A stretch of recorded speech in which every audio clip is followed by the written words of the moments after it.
What's going on, everybody? Welcome back to the Celtics Daily with me, Mike Zakarian, and happy freaking 4th of July. Appreciate everybody tuning in today. Hope you're enjoying the long weekend, but we are still going to talk a little Boston Celtics and a little offseason. But before we dive into some more Dame news, another buyout, maybe a trip down memory lane, a Summer League edition, and then some of your comments, do me a favor if it's your first time here or a returner and you haven't done it yet, hit the subscribe button and the little notification bell so you know the next time we're dropping that sweet Celtics content. And a huge shout out. I know I heard from people in the comments earlier this morning for anybody that tuned into our spot on 98.5 The Sports Hub last night. Appreciate the love. Speaking of love, okay, a lot of Damian Lillard talk, and I feel like maybe I didn't do a good job expressing my interest yesterday based on how many people seemed upset at my Dame takes.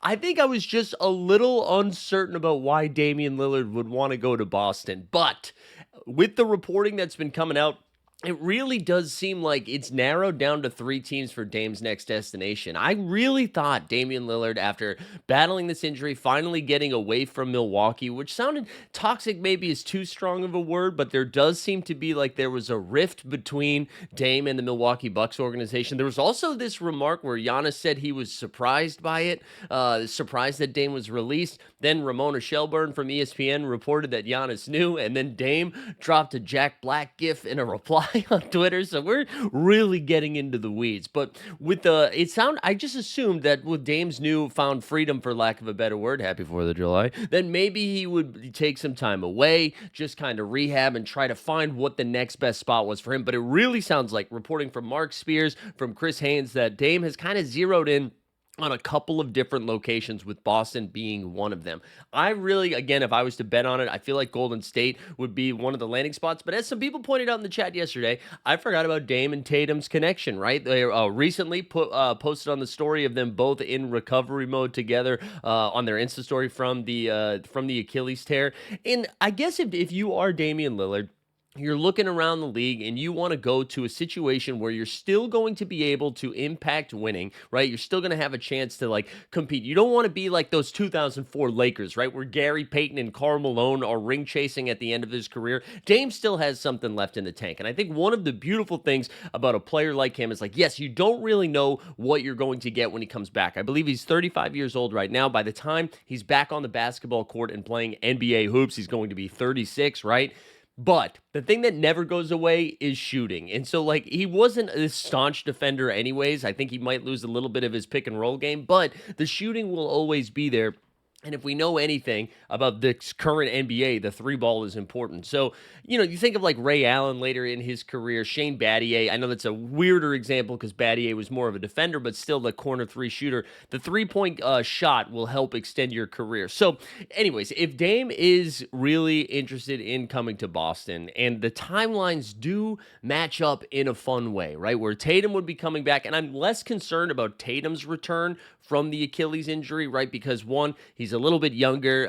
He got that surgery right away. It sounds like the rehab is going well, although just a few days ago, I think he was 45 days into his recovery, and he came out and was like, this sucks. So I hope mentally my guy's doing okay. But their timeline would remain, right? So let's just assume, let's play this year out a little bit. The Celtics do a pretty good job, we'll say, monitoring minutes. So Jaylen Brown doesn't play a ton. Derek White doesn't play a ton. We get to get a real feel for what some of these younger guys have. And I'm starting to talk myself into this a little bit more. Just let Baylor Shireman play 35 minutes a game, see what we got in him. Check out these rookies, see what Hugo's got, what Amari's got. We also signed Kenneth Lofton Jr. Listen, Kenneth Lofton is probably not going to, if he does play a lot of regular season minutes, we do know that we are tanking. But man, get ready for Summer League, because Kenneth Lofton Jr., I believe the Chinese League MVP, was drafted from by the Grizzlies. I think he had a little stint with the Utah Jazz before going overseas. He's a big dude, but he plays like fast. He's kind of fun. So if you're tuning into any of the Summer League games, which we outlined earlier this week, Kenneth Lofton Jr. is worth the price of admission. So go watch Kenny Lofton Jr.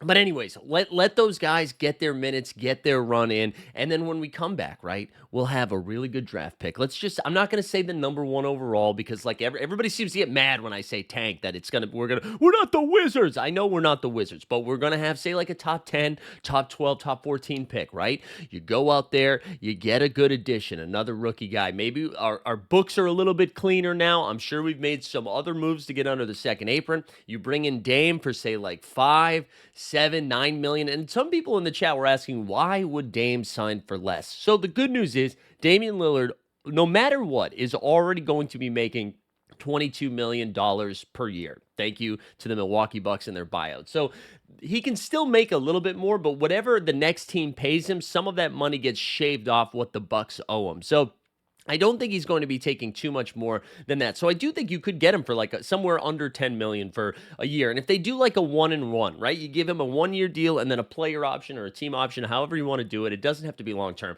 But anyways, so now you get this draft pick. Now Dame's healed, Tatum's healed. And when you start thinking about what that 5 could look like, if you are able to put Damian Lillard and Derek White as your backcourt, along with your wings of Brown and Tatum, and then hopefully by 2026, we have somebody that can play center. Because I promise you, if that is your first 4 that you've got out there, your 5 can't be Luka Garza, it can't be Nehemiah Skita, and it can't be Xavier Tillman, no matter how hard we try to talk ourselves into it. Hell, maybe Al Horford comes on back after his brief stint with the Golden State Warriors, which has yet to be reported, but I promise you it is coming. Al Horford, my guess is by the next time we do this video, well, not the next time, I'll probably do some weekend videos because we are on the grind here at the Celtics Daily. But by Monday, I bet by Monday, Al Horford's in a new home. But anyways, as long as the Celtics can get another 5 with those 4 that we just listed, you'd still have Peyton Pritchard coming off the bench, whoever else we have fill in. Maybe we learn something from these young guys this year that they can impact the team later. I do really like that. I have talked myself into it a little bit more. The other teams that have been listed for Dame, Miami is one of them. And I know Miami is where his original destination, that's where he wanted to go from Portland in that initial trade. And you remember, like, there was a lot of weird beef between Miami fans, Portland fans, Milwaukee fans.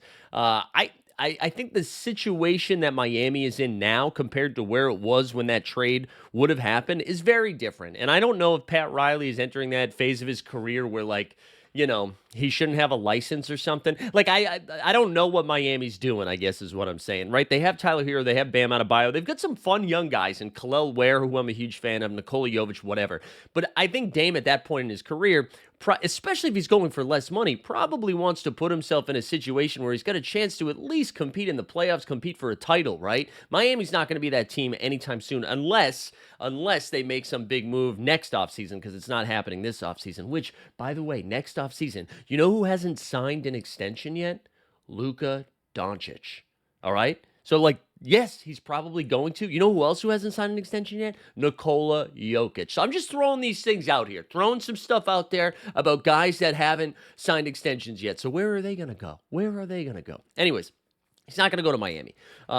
Golden State, I do think makes a ton of sense, especially the guy at Miami that he wanted to play with, Jimmy Butler, now a Golden State Warrior. They still have Steph, Draymond, maybe Al Horford, right? Another team that I think is a sneaky dark horse for Dame is the Houston Rockets, right? You could, like, they still have Fred VanVleet. You could move off of Fred. Fred actually plays the 2 as well, right? If you remember his Toronto days, he was playing next to Kyle Lowry. So I think you could still have Fred VanVleet on there at the 2. You have Dame, Fred, Kevin Durant, Amin Thompson, Tari Eason, the 3, 4, 5 centers that they signed this offseason, right? They got Sengun, Steven Adams, now Clint Capella. Also, speaking of a potential center, I didn't put this in the cryon. The Houston Rockets just let go of Jock Landale. Jock, if you are unfamiliar with his game, it makes sense. You probably haven't seen him play. Landale is Aussie. First of all, he's Australian. So if you're just looking for like a fun accent to put in the locker room, since we're not going to be winning a ton of games, Aussie, oi, oi, oi. Get Landale in there. He's got a fun podcast. I enjoy his game. And again, if we're just looking for a professional center, he makes sense to bring in a little bit of a vet in there, right? I don't know. I like it. So just keep an eye on Landale. I think that's something to pay attention to. But anyways, Houston is a team that I think could emerge as a dark horse. So we're still waiting to see what he decides to do. I don't know if we're going to get that news, but I do think that's interesting. Another guard, again, who didn't make the cryon here, CP3. Chris Paul still is not figured out where he's going to go. I do think like there was a part of me that was like, would he come to Boston? Because initially the report was he wants to be closer to home. But he also said that he wants to play like real minutes. And I do think if he came to Boston, especially if it's just like a 1-year deal, or same thing like you could do with Dame, a 1-and-1, where like the first year he's out there, you could let him play a ton of minutes. And the second year, if he decides he wants to come back, then he's playing in a winning situation. But I don't think Boston is a true landing spot for CP3. It sounds like it's either going to be Phoenix or the Clippers, but the Clippers he'd play a little bit less. So that's where we are with the Dame time. I know we were kind of all over the place there, but it's kind of exciting. I think now that it's settled in a little bit, I like the idea of Damian Lillard finding a new spot. I'm a big fan of his game, man.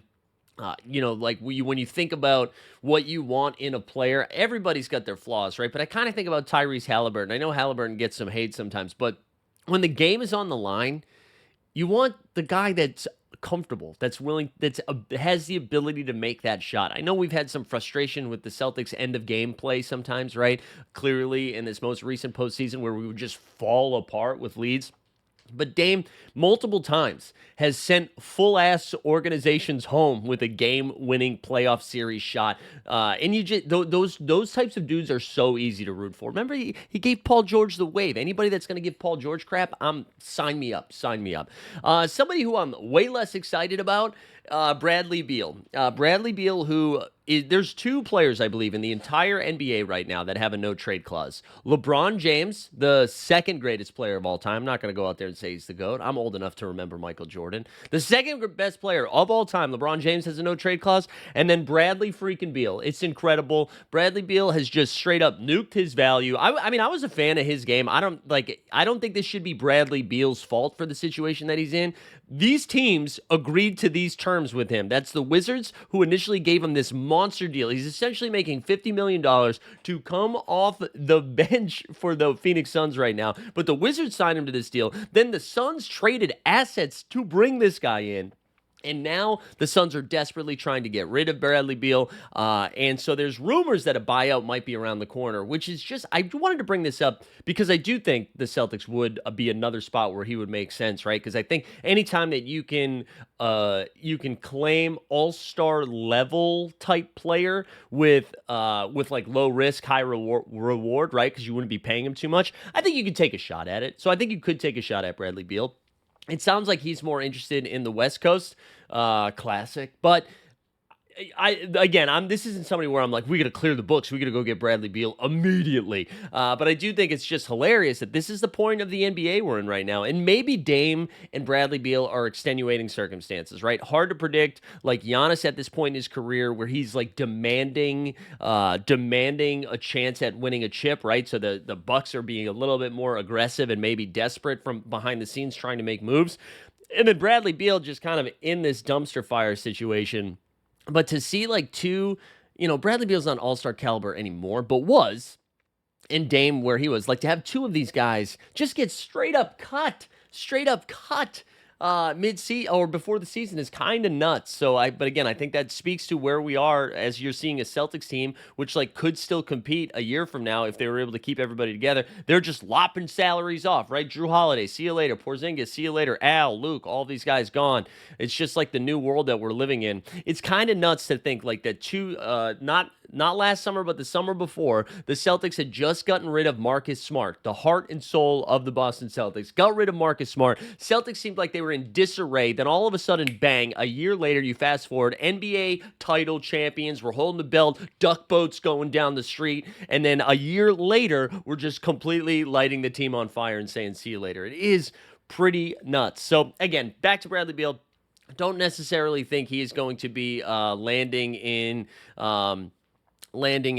Boston, but somebody to keep an eye on. One other thing about Al Horford, I wanted to bring this up because speaking of like weird stories that are happening in the NBA, just a couple of days ago, we were celebrating the Denver Nuggets, and I think I said on the show that Al Horford probably not a candidate to go to Denver anymore because they got Jonas Valanciunas for the Dario Saric deal. Well, Jonas Valanciunas, it's supposed to be announced probably by the time you see this video, has decided he doesn't want to play in the NBA anymore. He's going to Giannis's home country, Greece, to play for like Panathinaikos Snifflemakis? I did a terrible job. A terrible job pronunciating that. I should have just said Snuffleupagus, but he's going to play over in Greece, it sounds like. And now, I don't think the Denver Nuggets will be on the books or have Jonas on the books for the next 2 years, but it does open the mid-level exception. So I do think that now Golden State taking their sweet, sweet time trying to bring Al Horford over.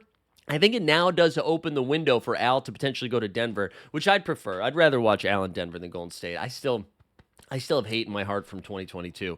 But let's do some like a nice positive thing. All right, it's been a lot of negativity. Paul Pierce really good at wiling out. Right, we've seen some great stuff from him. We've seen him on Instagram that led to him no longer working at ESPN.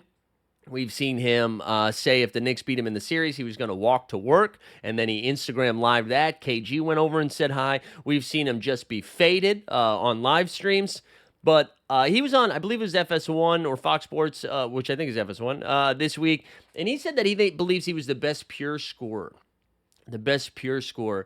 And it did make me think that if Paul Pierce's game looked prettier, I think universally people would agree with this a little bit more, but Paul Pierce's game kind of looks like the best guy at the YMCA, which I know that sounds like slanderous, right? But it does. Like, he doesn't look comfy. Even like his dribble looks a little weird. He doesn't look like he's in the best shape of his life. I will say, I went back and watched that HBO documentary that Bill Simmons and The Ringer produced that was talking about like the Celtics over their entire run. I believe it was 9 episodes. It was awesome, by the way. If you haven't checked that out yet, it's a good little history lesson. It also just makes you feel good because you're seeing a lot of Celtics teams win. But they showed a young Paul Pierce, and I forgot like what kind of shape PP was in back in the day. But I do think one of my first tweets, like I think ever, was there a better free throw shooter that looked less confident at the line than Paul Pierce? Because I always thought he was like, the second he would let it go, he would almost like wish it in, you know?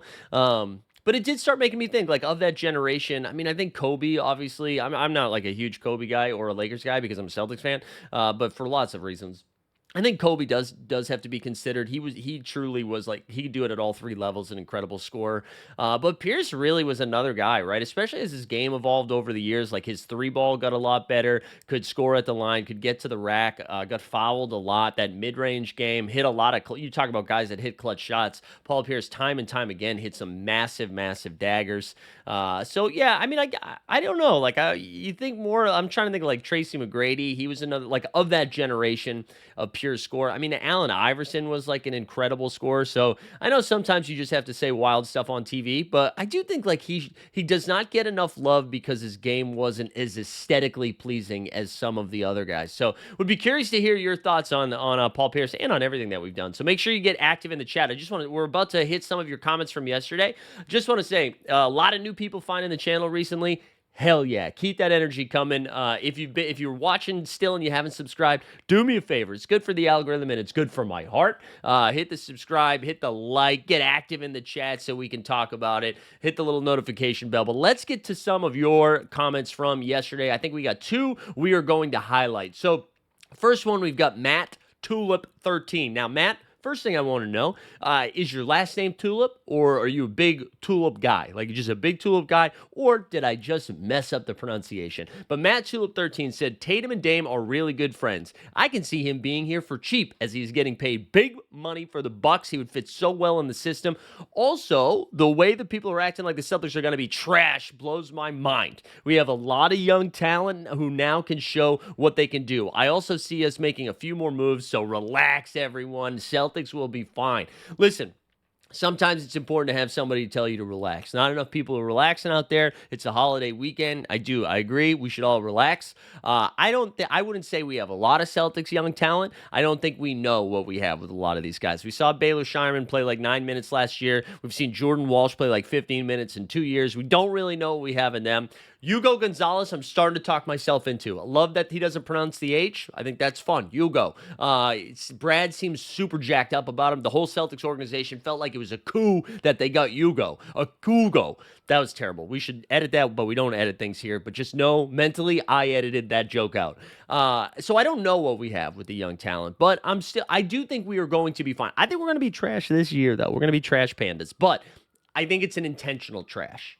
So that's different. If you're trying to be good and you are trash, like the Phoenix Suns, that hurts a lot. But we are intentionally making moves to just be sniffing around the dumpster for a year, but we can see the light at the end of the tunnel. We can see the trash man coming to pick it up, and then all of a sudden, clean streets. How about that for an analogy? But shout out Matt Tulip for checking the channel out and dropping it. You were the one that reminded me that Tatum and Dame are really good friends. So I forgot that. I love this now. I'm in on this. So just to take a step back too, remember Kevin Durant at the trade deadline apparently was whispering in Tatum's ear, being like, "Hey, get me to Boston." Is Boston low key becoming a place where people want to play? Because historically speaking, we've always been an organization that free agents didn't want to go to. Now, are we better? Did we turn the corner? Did we go to therapy? Did we get healed?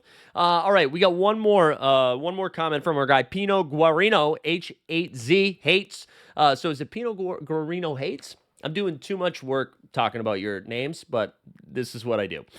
He said, I think next year the Celtics will be okay and let all these new players get a lot of minutes. So in 2 years, the Celtics can compete in the championship. So I like this comment because I do think that is an underrated point. I think about the Memphis Grizzlies, who this might not be the best example because it didn't turn out well. But if you remember 2 years ago, right, Memphis was decimated with injuries. Desmond Bane got hurt. John Morant took a gun out. He got suspended for a while. Jaren Jackson Jr. missed some time. And what ended up happening is they saw a lot of minutes from guys like Gigi Jackson, Vince Williams Jr., Santi Aldama. I don't know why I give Santi Aldama an Irish accent when I say it, when he is for sure Spanish. But I have my flaws.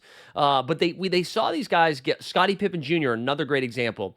These guys got a lot of minutes that weren't playing, and you kind of got a feel being like, oh, these guys could play in like real rotation minutes. They could actually impact winning when we are trying to compete. And then you saw that with Scottie Pippen Jr. last year. SPJ was great for him. So there is something to be said in this comment from Pino Guarino that like, these guys getting some run right now kind of sets us up to see what we actually have in them. And they're probably not going to be 25-point scorers a game when Tatum and Brown are back, but you get a feel for like how they can impact a team that is trying to win right now. So I think that is like the nice way to end. You know what I'm saying? The nice way to end this show. Nice and positive, uplifting. You know what I'm saying? It's good. It's good. I hope everybody enjoys the long weekend. We'll be back next time they have some news. Honestly, I'll probably wake up early tomorrow and I'll be like, let's do a video. So you'll probably see me tomorrow.